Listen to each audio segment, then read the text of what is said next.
Good morning, guys. Welcome back to my channel. Happy freaking Wednesday. Alrighty, holy moly. Tonight is a church event, and I'm super excited because we are going to decorate gingerbread houses. As you guys can see, I look like crap. But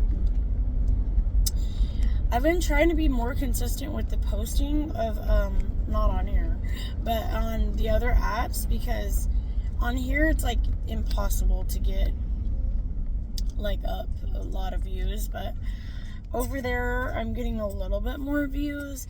I got shadow banned because I am so mad at myself, but I did a promotional video and it shadow banned my account, and so I've not been getting like any views, and it's so annoying. But a few people on my like FB page had said that they wanted to hear more about my recovery and stuff, like how I went to detox and stuff like that. Excuse me. So I wanted to talk about that today. I wish I could just be posting all the same video on all of the things, but okay. So guys, I'm gonna talk about that right now. Alright, so my road to recovery was not straight at all. And I went through a few relapses, but now that I'm thinking about everything, I really think that it was because of, like, I would always go back around my mom and my sister, and they were always in active addiction. So I'd always end up relapsing because, you know, I would be around them, right? Like, I don't know, it was just, that was what was around me. When I got sober, the first time, that was because I went into foster care. Oh shit, the freak. I went into foster care, so then I like was forced to get sober. And then after that, when I was 16, I relapsed via OD. I wanted to myself because they took my daughter from me and they adopted her out. And that court date was like the most humiliating thing. Like one of the most humiliating things that I've ever been to. I worked my arse off for CPS. I did everything that they asked me. I jumped through every single hoop. As soon as they told me to jump, I went above and beyond. And unfortunately, it wasn't good enough for them. And I did like 90 meetings in 90 days repeatedly. I had all my NA and AA key tags, and if you don't know what a key tag is, basically you get one for 1 day, 30 days, 60 days, 90 days, 120 I think, and they're colorful key tags, and I had all of them. And basically back then you'd walk around with them on your keychain like you're proud. Yeah, mama, yeah, that's what I said. But that day at the court, the judge, my dad came to the courthouse fresh out of prison, in his prison clothes. Like, he had on his prison clothes. And it was like, are you kidding me right now? Like, you couldn't find something else? So he came in those clothes. My mom had been relapsed, so she didn't look very good. And it was just a tragic day. The judge told me, Jamie Wilson, you will never have another child in the state of California. With your family's history, your mom's history, your father's history, having a father going in and out of prison, having gang affiliations, and, you're not likely to succeed. And yeah, like, your daughter's being adopted out. And I was just like, oh my God, like, that felt like I couldn't breathe.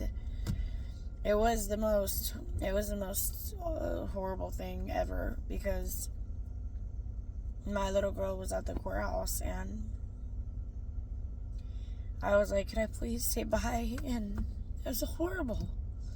It was just absolutely horrible. And I was only 16, and so I was still very much immature in a lot of ways. So my first thought was, I'm going to kidnap her. Like, I'm taking her with me. That she's my baby. And I don't know what mom has her child get adopted out and says, okay, bye. I'm never going to see you again. But not me. And I made a mistake of telling people that I was going to do it. and somebody told them, and so yeah, my plan failed. But I do wonder once in a while what would have happened if I would have succeeded, because I had a family member who could get me to Mexico.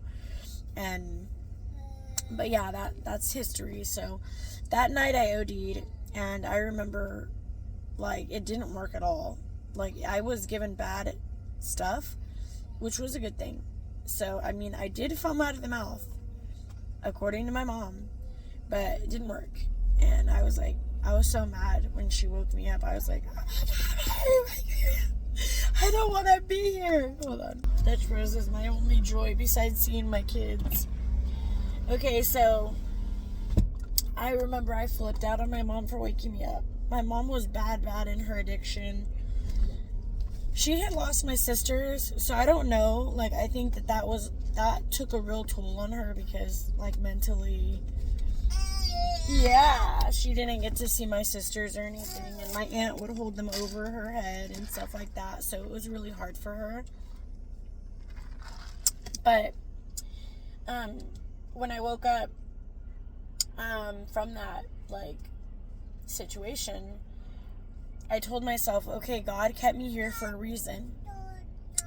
That was the second time that I had OD'd. The first time was when I was, like, I don't know, 12 for the first time.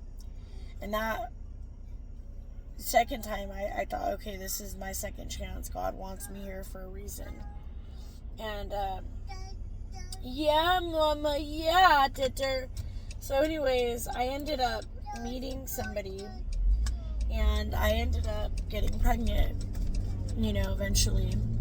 And so, in my mind, again, being very young and immature, and not believing in abortions, I was like, this is my second chance. Like, God is giving me another chance to be a mom.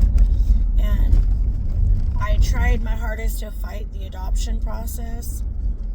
I fought that for 4 years. I appealed it. And yeah, baby. And they denied the appeal. And of course they denied the appeal. I had nowhere to take her. I was freaking a child with nobody, with nowhere to go, with nothing. I'm asking them, give me back my child, but here I have nowhere to take her. I have nothing. My mom's still using, my dad's still using. My dad went back to prison right after.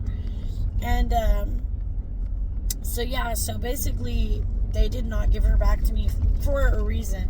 However, they could have kept us in foster care. They could have easily kept us in foster care. They chose not to.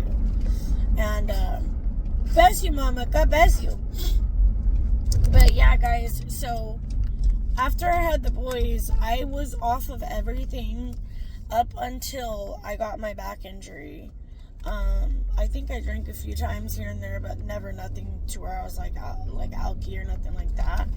And then once I got got hurt at work, I ended up relapsing onto the opiates, and that was when that was it. After that was introduced to me, because of the ADHD, I feel like I ended up being a functional addict for a while there.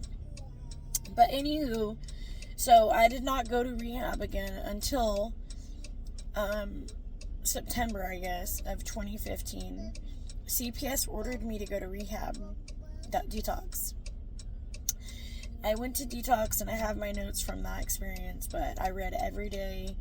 I had to go on a 7-day blackout. It was awful because I couldn't see my kids. It was the first time I'd ever been away from Nico and Nevaeh, and I was losing my mind because I left them with my mom and their dad, and they were both in their addictions, but I didn't really have a choice because it was either that or CPS was going to take them away and put them in foster care.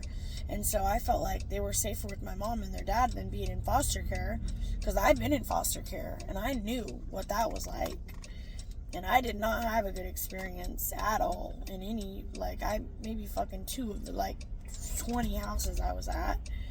But detox, the 7-day blackout, I snuck the phone to call, and he was tweaking. And so that sucked because that made me want to leave. I didn't want to stick out the 21 days because of that. And I had this settlement coming because I slipped and fell at Save Mart with my son in my arms. And my son was just like a couple months when it had happened, but I had a lawsuit. It was an $1,800 payout, and that was a lot of money back then. So I wanted to go home because I was, scared he was going to take everything because he was a freaking booger. Yes, baby. Oh, my goodness. So, you guys, at that detox, I had this guy there who I had a crush on. I don't even know who the guy was now, but I had this biggest crush on him, and he wasn't even anything. For some reason, I attract the most lousiest people, and it was not anything at all, but I was like, oh my gosh, he's so cute. He just got out of prison. He's so cute. Like, hi, felon. Hi, how are you? But yeah, so the detox experience, I ended up calling my mom and R, and I was like, hey, like, how are my babies? Like, trying to talk to the kids, and they was like, mommy, I wish you could come home, mommy. I miss you so much, mommy. And then with the day that I ended up saying F everything was the day I called, and of course, my mom would be talking in front of R because I would be calling his phone. She didn't have a phone. And R was like, oh, we're good. Everything's good. But I could hear his voice that he was geeked out. And then my mom would get on the phone and she's like, Jamie, everything's all bad. He's been up all night. He left the kids all night. He was gone till 10 in the morning. And kids were with me. And he just left them. And baby was crying. And I was like, oh my God, like, this is crazy. I cannot leave my kids like this. And when I would talk to him, he was like, oh, no, like, she's tripping, she's drunk, she's crazy, and they were fighting and stuff, and so I was like, I'm done, like, so I told the detox, like, I gotta leave, I gotta go, like, my kids are gonna end up taken away if I don't leave here. So I left, and CPS told me, they said, Jamie, I called CPS, and I told them, like, you people don't understand. I couldn't really tell them that both of them were using because they could have went to my house to take them. And I had this voluntary safety plan. So I told CPS, I was like, okay, well, I'm leaving. And they were like, okay, well, if you leave, you have to go to an inpatient because the agreement was you did the detox.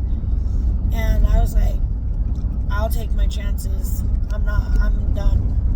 And I left, and I went home, and I told my mom, I was like, I got fucking 21 days clean, or it wasn't even 21 days, but I was like, I'm so sober, I know what I'm doing now, I'm good, my mind is clear, I can think, I'm not on nothing, like, I'm perfect, and I was barely sober, but,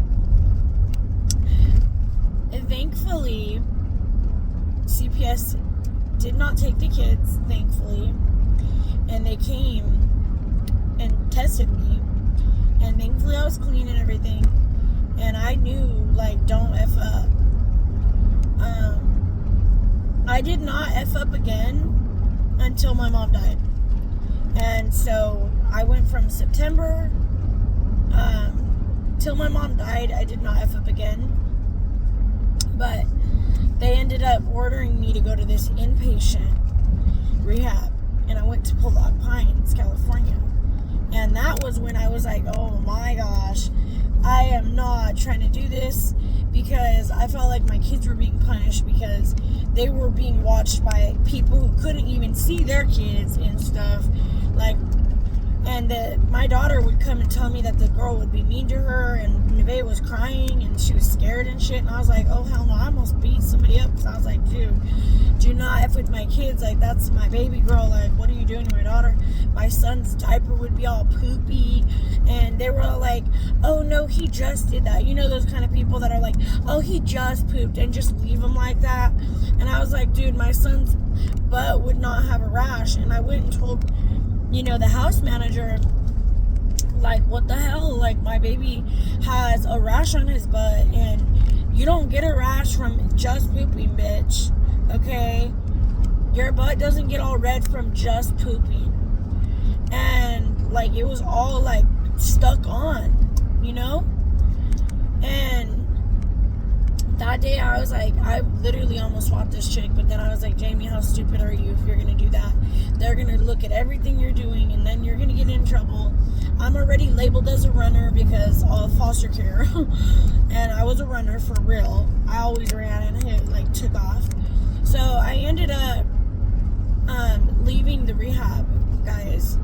I left the rehab. I hitchhiked. I called my homegirl Monica, and I told my homegirl Monica, I was like, Monica, come get me. I'm in Pollock Pines. And we lived in Marysville, California at that time, which is a good minute from Pollock Pines. And Monica was like, are you sure? I don't want to do anything that's going to mess up to you. I don't want to do anything that's going to make you lose the kids, Jamie. Come on, think this through, Jamie. And she was like a yes man for me. And I was like, no, I'm good. I'm not going to lose them. I already called CPS. But really, bitch, I was cutting it real close. Real close. And so Monica came, picked me up. I had my suitcases. It was snowing. I hitchhiked my ass to the road. I was like, and she came, she picked me up. It was a mission too, because she had to go to my house to go get the car seats. And then my mom, I pulled up to my house, and my mom was like, what the fuck is wrong with you? You're so stupid. You're gonna lose those kids. That's it. You kiss them kids goodbye. She was pissed. Rightfully so. But anyways, guys, I'll tell y'all more about it later. Have a good day.